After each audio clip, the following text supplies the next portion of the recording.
Okay, let's talk to Andrew in Pennsylvania. Andrew, you're live with Eric and V. Hey, how's it going, man? Doing well. How about yourself? What do you want to talk about today? Oh, I'm good. I wanted to talk about the division in various atheist communities on what I suppose we can call secular humanism. Mm-hmm. I don't know. I don't know how much experience you guys had with people who are are atheists, are non-believers, and but don't quite view everything else that you guys view. Oh, we are quite well versed in that particular group. It's kind of it seems like a badge of honor for a lot of people who are part of this community that they'll agree on some things, but we are very, very individualistic. And if there's a disagreement about some minutia, you better believe people are going to war for it. So yeah, absolutely. Especially since moving to Austin. Mm-hmm. Yeah, been very involved with the atheist community and just various different groups So what kind of question do you have? Well, I've been an atheist for 10 years. Cool. And I've been mostly more like an online guy.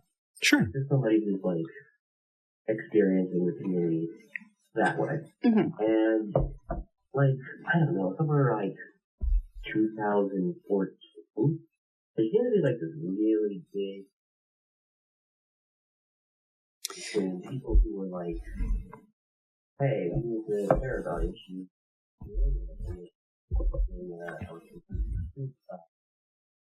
Sure. And people were I don't know why that matters.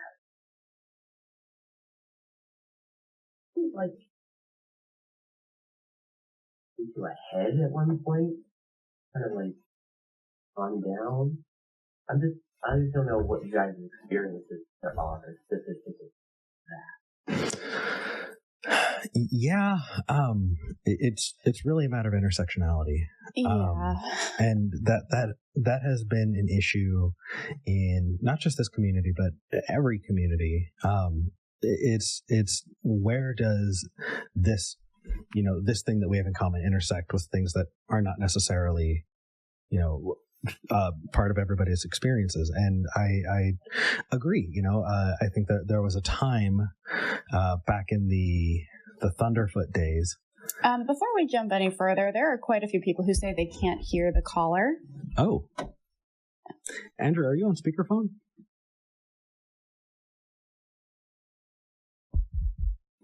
Oh. We can hear you just fine. So you're definitely coming in. It's just how it's transmitting out. I got it. Okay. That was my bad. People are Andrew, I was not sending your audio to YouTube. Oh my goodness. Well, sometimes I don't do that either. So. Andrew, could you ask your question again? That way people can follow along with us. Okay. I feel like there was, I'll just go to the 2014 issue. Back at that point, everybody was kind of talking and feeling okay about talking. Maybe they're oh, I like this type of economic system, or I like this type of dietary system. Right. But at that point, it seemed like there was a big split online between people who were saying, hey, we need to care about issues that are affecting marginalized groups. Yeah. And the other side that's at that time, there was a big feminism, anti-feminism split. Yes, definitely. Yeah. And I think I'd like to add that I was on the other side of that. I was the anti-feminist position back then. Okay. And now I'm okay. Go ahead. Sorry. That's okay. So, do you think you've changed your opinion in the last 7 years? Yes, I have. I feel like that gives me a special insight on it. Mm-hmm. Seeing both sides, seeing not necessarily the problems of both sides, but what side people are saying on one side and what people are saying on the other side.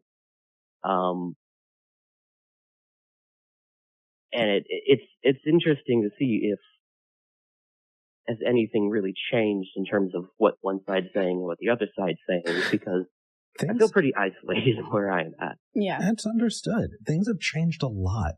And as I've watched this community grow over the last, I'd say it's been going on 15 years now. Every time there's a big change, there's a shakeup. The community comes back better. And it's really, really awesome to see. At that time, there was like we said, there was a big feminism, anti-feminism split. And the community went, you know what? We're, in general, the community went, we're not okay with, this anti-feminism kind of opinion. And the majority of the community went that way. Now, there was a split off. And honestly, I think there's a spot for everybody. Just because you're not part of our community doesn't mean that you don't belong in any community. And it also means that we don't necessarily need to get along on a lot of things. As long as we can get together on the important things are, building that wall and keeping it up between religion and government. It's about promoting compassion. And I think that is kind of where the split is there are a lot of people who will philosophically view, being an atheist and being involved to be a purely intellectual thing. And so when it comes to politics, they say, well, politics has absolutely no place in it. And I just don't think that's true. When you have a platform, when you have the ability, if you're not using it to affect positive change, I think that you're wasting it. And so we should be having these conversations. And I think that what's fantastic is, yes, Andrew, you've been lurking.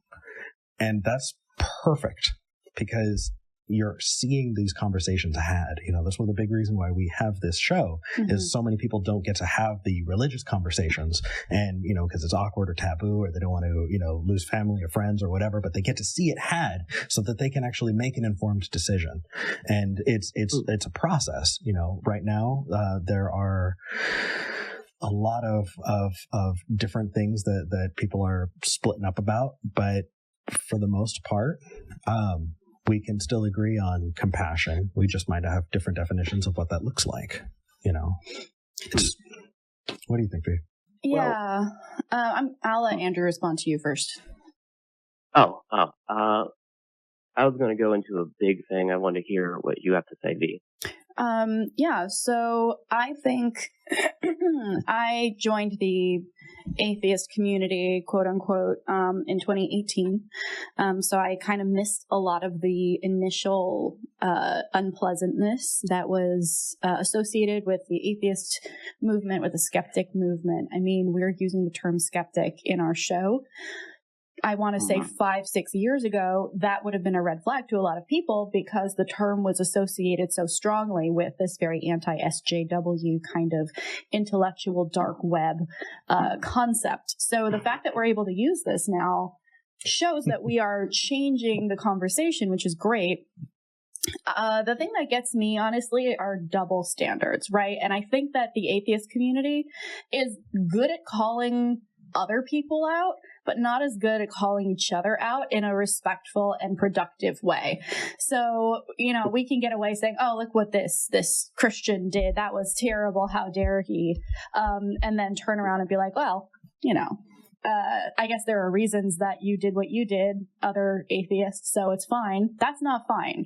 So what we need to be doing is making sure that we're holding each other in the community accountable without, blowing things out of proportion either, right? And overreacting. So It's a delicate balance. And the fact that we're even having the conversation and moving progressively, I think, towards a better community is positive. It's just really exhausting, and it takes a long time to do it. Yeah, and on top of that, I kind of want to just add in, you have a whole lot of people that are very well-meaning that are making things worse for everybody. Yeah. I think one of the big ones is, well, you're just a monster, so I'm done with you. It's like, okay, what did I do? Well, it's not my job to teach you. It's like, okay, while that's understandable, and while that is definitely an understandable position, that might be an indicator, if you're saying that you need to do a little bit more research so that if you did have that time or ability, that you could when you pile on, but you're not actually ready to engage, you're not helping as much as you would think. Yeah. Yeah, go ahead.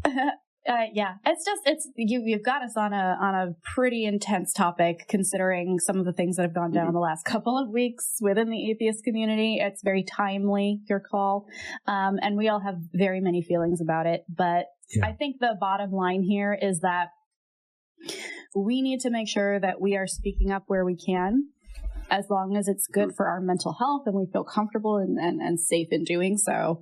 And we are going to be able to influence more and more people, Andrew, like you, who are seeing, oh, well, maybe my mind should be changed here, and maybe this is now my new worldview, and making sure we can look back at who we used to be, like you're doing, and saying, hey, here's a thing that I used to think, and here's why I thought that. And I wasn't meaning to be a bad person then. Or like to have this worldview that was harmful, and being able to put yourself in your shoes a year ago, 7 years ago, and see how far you've come as a person and how far we've come as a community. Absolutely. I can only imagine if I was on social media when I was in high school. Oh, I'm so glad I didn't have Twitter in high school. Although I would have literally just posted Lord of the Rings quotes. Like, it would have just been a Lord of the Rings bot, but actually just me in my room. Well, back in my day, I think MySpace was just starting. So, okay. Anyway. Same, but all right. Andrew, thank you so much for your call. Any last thoughts?